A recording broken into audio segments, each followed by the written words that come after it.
As promised in last week's video when we went over how much of a game changer using a marking knife is for your hand joinery and even your machine work, today we're going to be going over the dovetail halving, the strongest of all the halving joints and the prettiest by far. The tools we're going to be using today then is of course the marking knife, an extremely sharp marking knife, a sliding bevel, a pencil, a 6-inch ruler, a 100mm engineer's square, 170mm engineer's square, 2 marking gauges, the wheel type, and then for cutting we're going to be using a 25mm chisel and a 12mm chisel and a mallet. We'll also have our leather strop here as well, just in case we need to strop in between chiseling. And then for sawing we're going to be using a Tenon saw, a dovetail saw, and then for any cleanup work we're going to be using our number 5 Stanley Bailey hand plane. The first thing we need to do is check that our timber is square and then mark the face side and face edge.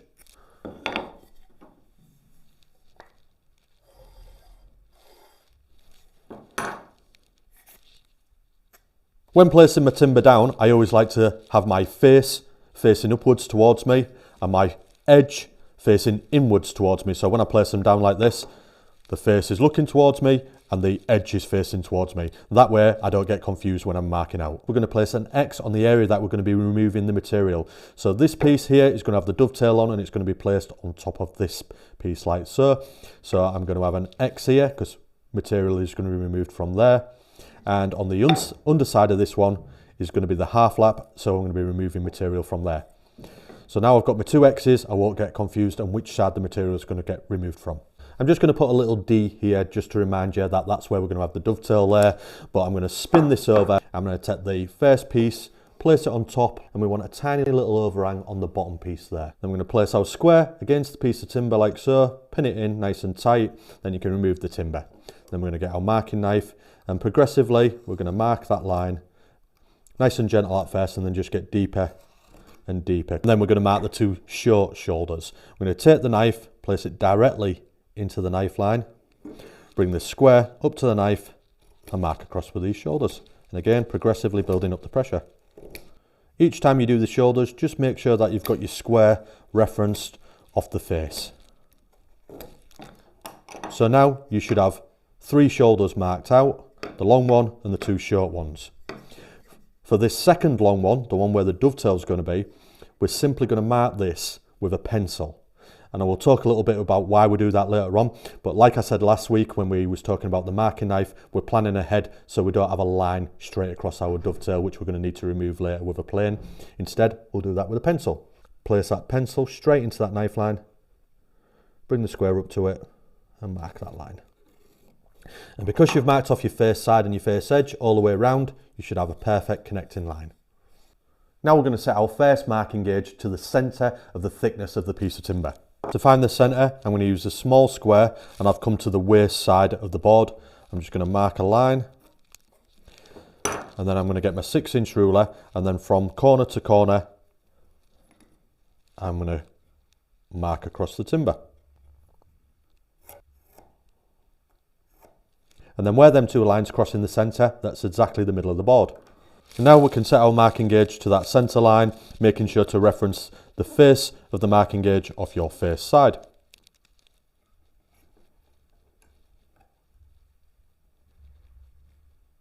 And now we're going to mark the halving, making sure to reference off the face side. Again, building that pressure up gently until we get a nice deep line.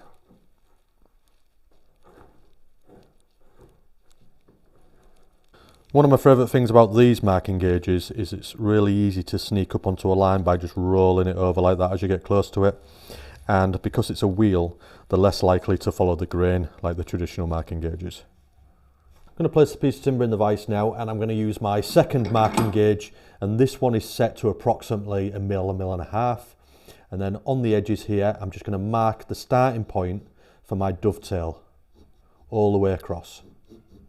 It's easy if you start your dovetail about 1 millimetre or 2 in rather than right on the edge because it's quite difficult cutting on this edge.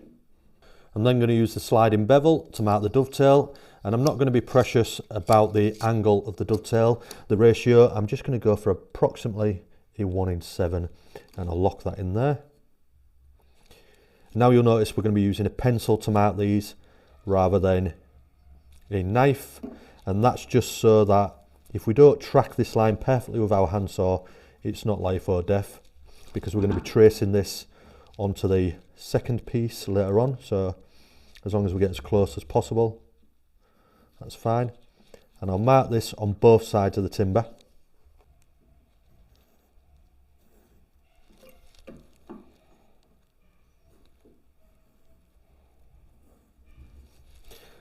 And then I'm going to go around marking all the waste. And then remember, when we did the initial marking out of the shoulder, we did this line all the way across with just a pencil, and that was so that in the finished result we're not going to have a line, a knife line across here, across our dovetail. So now we can put a knife line just up to the dovetail.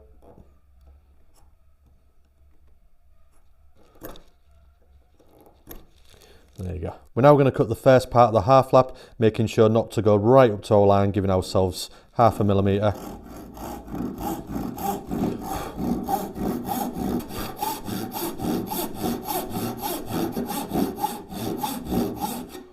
Being careful not to go into your shoulder.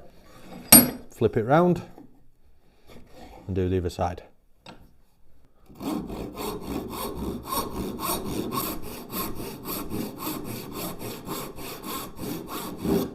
And then inside we're going to be left with a little triangle, and we'll just remove that.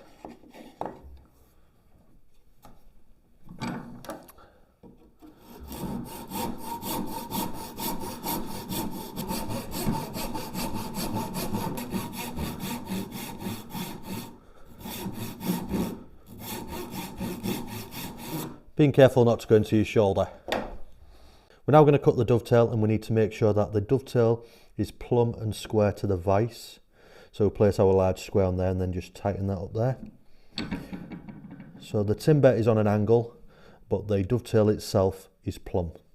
The most important part of this is keeping this nice and square all the way along the top, and that's why we haven't chopped this part of the half lap off yet, because now we've got a full line all the way across and two lines, one coming down here and one facing us to help keep it nice and square.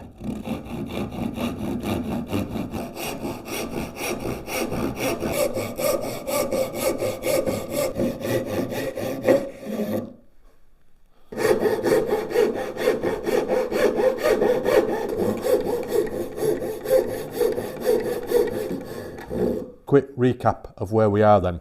So as you can see, we've cut the dovetail and we've cut the half lap. And then we've marked out everywhere that we're going to remove material from, and we've got the dovetail marked there, so we know not to remove that.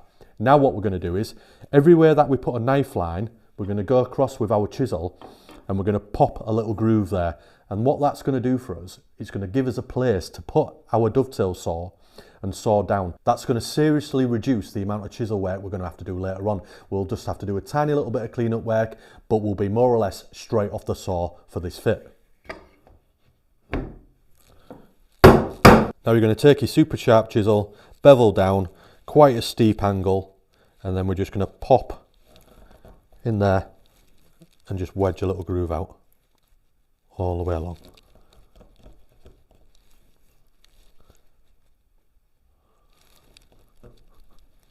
And we're going to do that all the way around where we've got a knife line.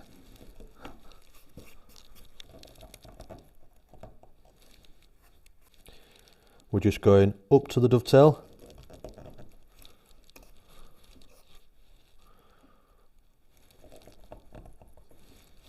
The first cut we're going to make is on this side, where we're removing all the material for the half lap joint, and this is where we're going to use the dovetail saw, and we're going to place that directly into that groove. And cutting a nice plumb line, we're going to cut all the way down.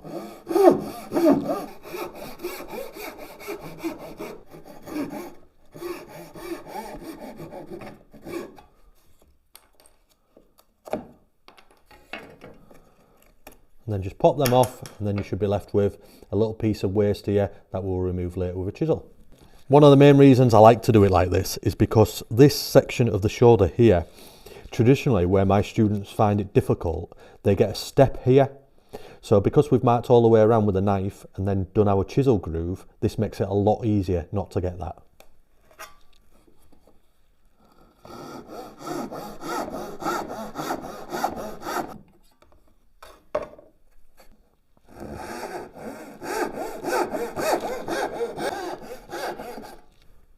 I'm just going to clean these inside corners up and remove any little bits what got left behind from the handsaw.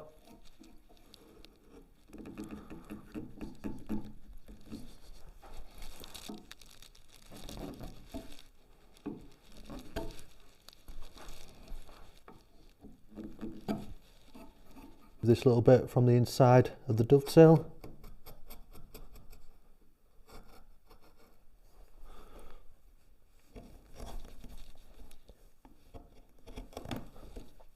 You can do a slight under bevel here. And while the timber's here, I'm going to bring you in really close and I'm going to show you the knife line.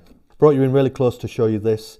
This here, which goes all the way around the edge, this little dark line, this is the lowest part of the shoulder and that's the knife line. So that's been left after the sawing. So that's the lowest point. Everything inside is a fraction higher.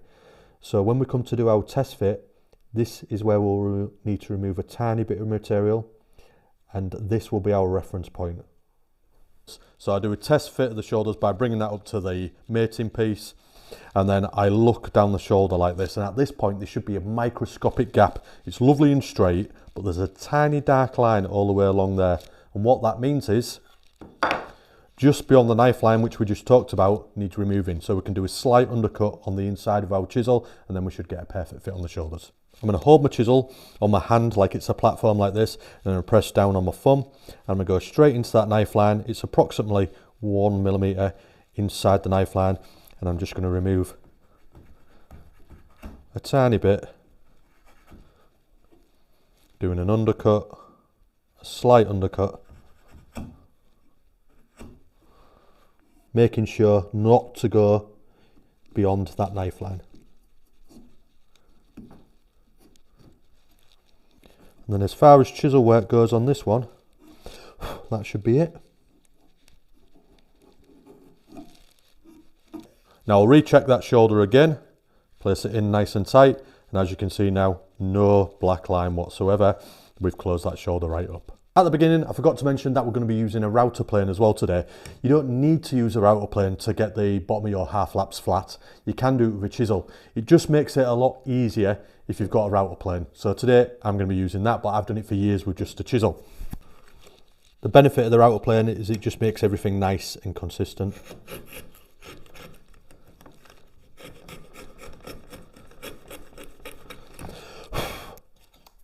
So that's the dovetail piece done now. We're now going to place that over the mating piece, remembering where the X was, place it on top of there like so, and then we're just going to clamp it into position.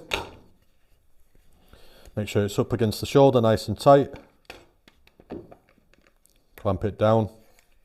Check the back edge. Yeah, that's good to go.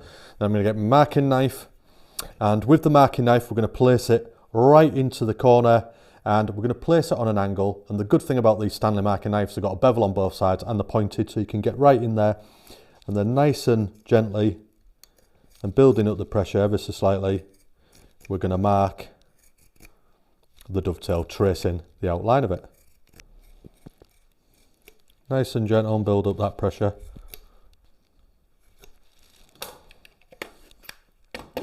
And there you go, that's the dovetail traced out onto the mating piece. Now we're going to take the square, place that marking knife into that line we just made and bring it down approximately halfway. Slide over, same again.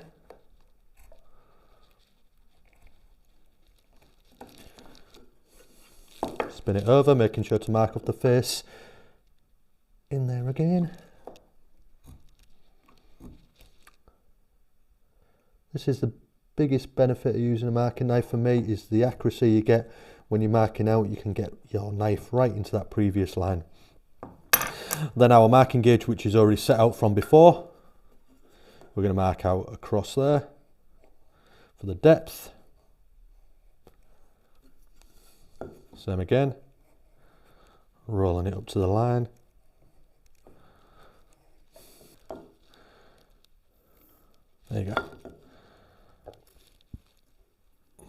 And again, we're going to take a tiny little wedge out all the way down, nice and steep angle, bear right up on that chisel.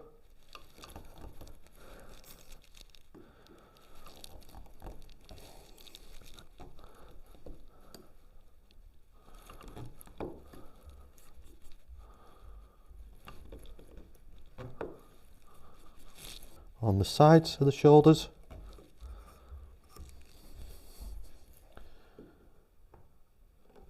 And I think you'll probably find this is a never seen before method. I've not seen anyone else do it like this. Initially it does seem a little bit complicated with the marking out, but after a few practices you'll find all your chiseling and sawing is a lot easier. And for the two outside cuts I use the dovetail saw. Place it in that line again, nice and plumb.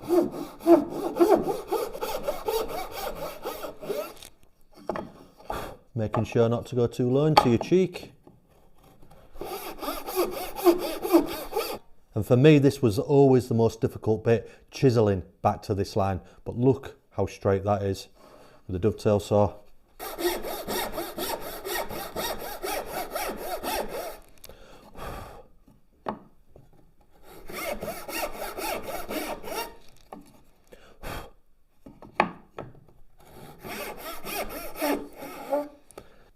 And inside here we'll still have that knife line as on the other shoulders, which we'll be able to chisel back to. And switch to the Tenon saw for the relief cuts.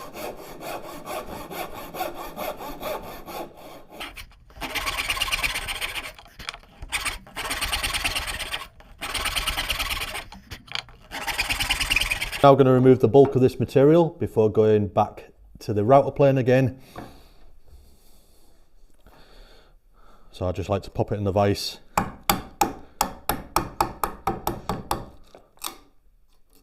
And we're just going to go halfway down so we don't get tear out at the back, and then we can spin it round.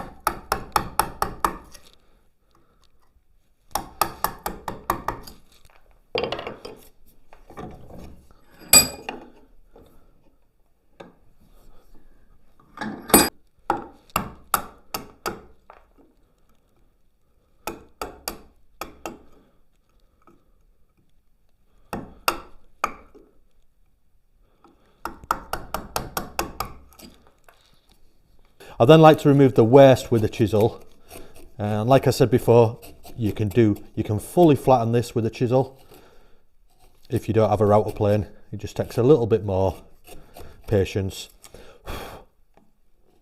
And I'm just sneaking up on that pencil line, that knife line.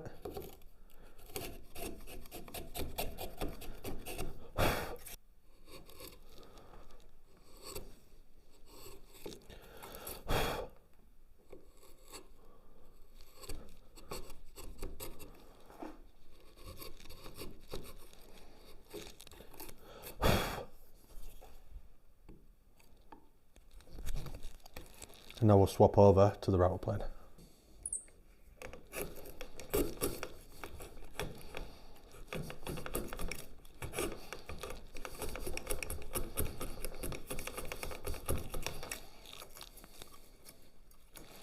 Whether you're using the chisel or the router plane, this knife line is what you're aiming for.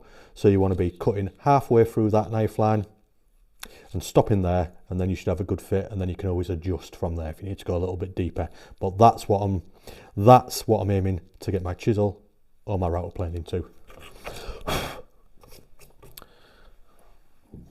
Now we can just get in there, make sure there's no lumpy bits, what are going to stop it coming together.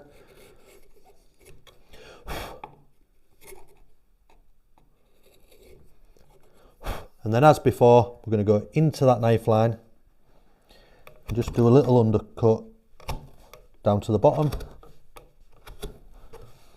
Just not on the edges, only on the inside.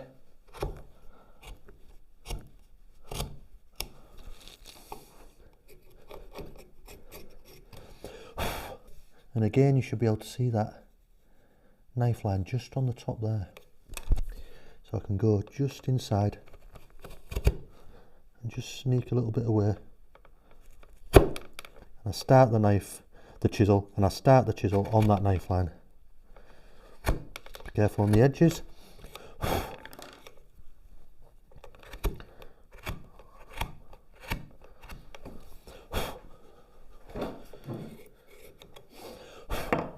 So that's it all done. So you can see very minimal chisel work. I've done no extra cleanup. I ain't even tested it yet. Jake will verify for me. We've had no tests, so this is the initial test fit. So it should go together perfectly, he says. So I'll place that on top there. There you go. Perfect fit, first time. I'll give that a clean up now with the hand plane and then we'll take a look at it. As you can see, we've got a nice tight fit. The shoulder, the cheek there, a little gap there, so I'll just put the clamp on there, pull that in. There you go, that's all nice and closed. Lovely crisp shoulders all the way around and nice clean lines.